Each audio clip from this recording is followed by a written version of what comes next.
Firefighters spend their careers running into danger, but the greatest threat they face often comes long after the flames are out. The #1 killer of firefighters is cancer.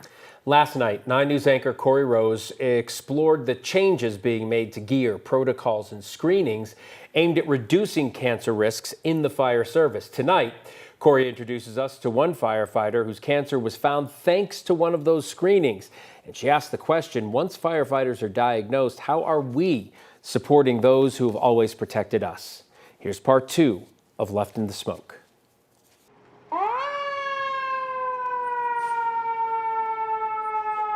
Every time you go out the door, you know you get to make a difference in somebody's life. The calling to serve their community runs deep. It's a pretty special thing to be able to do every day. The call to run towards danger rather than away. Just the opportunity to help people. The call of bravery that runs through their veins. It's the best thing in the world. But there's a cost to the call. It was a pretty unique experience. I'll never forget the day. Chris Reaver has been a firefighter for nearly 30 years, and recently his department, along with many others, have started to offer free health screenings for firefighters, one he almost missed. One of the deputies reached out to me and said, "Weaver, why aren't you doing the screening?" So I went and did the screening, and they actually stopped right in the middle of my screening. She was like, "Hey, I think I found cancer." And she's like, "We need to stop." She made me stand up. She gave me a hug. He did, in fact, have testicular cancer. I'm like, "Well, I think if you're going to get a cancer, I think that's a pretty removable one. I think that we're going to be all right." And she giggled a little bit. But that was just the start of his journey. And they went and gave me another PET scan, and they found that it had metastasized into around my kidney, my bladder, and then up into my lungs. So when that happened, it just changed our plan, our family plan for a while. The reason why that's emotional for me is because you watch your numbers just start to go down. You go from this 5 years survivability of like 95% down to 92%, and then to 70%, and then down to like 60% survivability for 5 years. So as you go through those things, it's just emotional. Every step of the journey the last year has been tough, except one.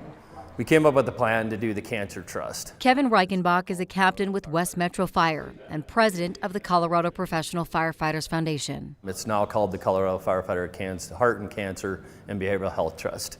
Underneath that, employers could voluntarily pay for their members per member per month to be in that Cancer Trust. The trust is an immediate payout to the firefighter based on what stage of cancer they're diagnosed with. It's considered line of duty right away. The minute they get that award, and we get immediate assistance financially to them. It allows a firefighter a different option than workers' compensation. Before that, it always went to litigation. Every cancer case was denied until it went to litigation. And some of those court cases lasted a decade. And to know that I don't have to go through that is a pretty big relief, right? And a pretty big relief for my family. Without the Cancer Trust and without frontline screening, I don't even know if I'd be here today. For now, Chris spends more time than he wants to here. I was hoping my PET scan would be clear, but it wasn't. And that's unfortunate because I don't know what my future holds as far as where I'm going to be in 6 months, you know? The cost of the call. It still requires bravery, but right now it's built on hope for better days ahead. Are you guys going on a call? Corey Rose, 9 News. Corey, thank you. This week, Governor Polis vetoed Senate Bill 184, the bill that would have expanded workers' compensation and presumptive coverage for occupational cancers. The governor's office says he vetoed that bill out of concern that it would undermine the state's existing Colorado Firefighter Trust and put state-employed firefighters on unequal ground with local firefighters. So we have the governor's full statement on his veto on the website on 9news.com.